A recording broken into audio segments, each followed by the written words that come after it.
নামাজ যারা পড়ে না ঘাড় ধরে ধরে তাদেরকে আনেন। কেন নামাজ পড়বা না? তুমি মুসলমান, এই মুহূর্তে তুমি আমরা এক কাতারে দাঁড়াই। এটা যদি আপনার সন্তান হয়, ধরেন নামাজ পড়তে আসো। রাগ করতেছেন? কঠিন করে কথা বলেছি? আমি কঠিন করে বলি নাই। আমাকে বলানো হয়েছে মুহাম্মদ সাল্লাল্লাহু আলাইহি সাল্লামের কথা কঠিন ছিল নামাজের ব্যাপারে। কেউ যদি আমার কঠিন কথাকে কঠিন হিসাবে নেন, তাহলে রাসূলকে কঠিন বানাতে হবে।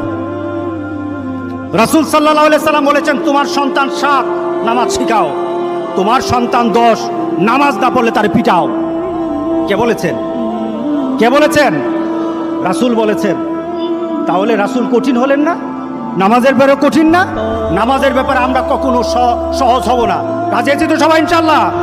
নামাজের ব্যাপারে আমাদের কোনো সহজতা নাই, কোনো কম্প্রোমাইজ নাই, কারোর সাথে আমার সম্পর্ক নাই।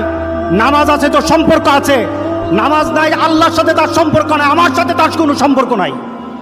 আমার মাবুদ আমাদের প্রতি রাগ করে আছে, আমাদের মাবুদ আমাদের প্রতি রাগ করে আছে। আমাদের মাবুদকে আমাদেরকে সন্তুষ্ট করতে হবে, সন্তুষ্ট করতে হবে। আমরা আমাদের মাবুদকে রাজি করতে হবে। আমরা তওবার মাধ্যমে আল্লাহকে রাজি করতে আর চেষ্টা হব। গোটা পৃথিবীর মুসলমান আর সময় নাই। সুতরাং আমরা আল্লাহর কাছে প্রাণ বলে আজকে কাঁদি। যারা নামাজ পড়ো না, তুমি টের পাও নাই মসজিদের দরজা তোমার জন্য বন্ধ হয়ে যাবে। তুমি মনে রেখে দিও, মসজিদের সাথে তোমার সম্পর্ক তোমার হয় নাই, তুমি জান্নাতের দরজাও তুমি খুলতে পারবা না। তুমি এখনো বেনামাজি, এখনো সকালবেলা তুমি ঘুমাও, এখনো তুমি আল্লাহকে ভুলে আছো, এখনো তোমার কাছে তওবার কথা তোমার চিন্তাতে আসে নাই। তুমি অনেক কিছু হতে পারো, তুমি মুসলমানের কাতারে থাকবা না।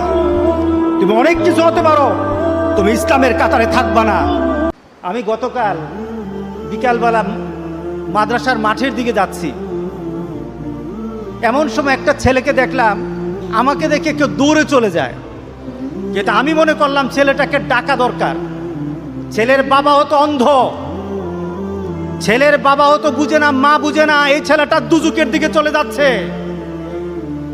ছেলের বাবা হয়তো বুঝে না যে আমার ছেলেটাকে আমি ধ্বংস করে দিচ্ছি।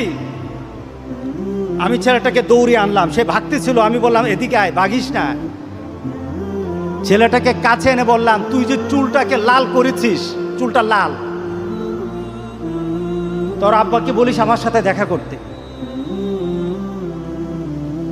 অনেকে চিন্তা করবে আমার ছেলে যেভাবে চলে আপনার কি? আমার কিছু না, আমার তো কিছু না।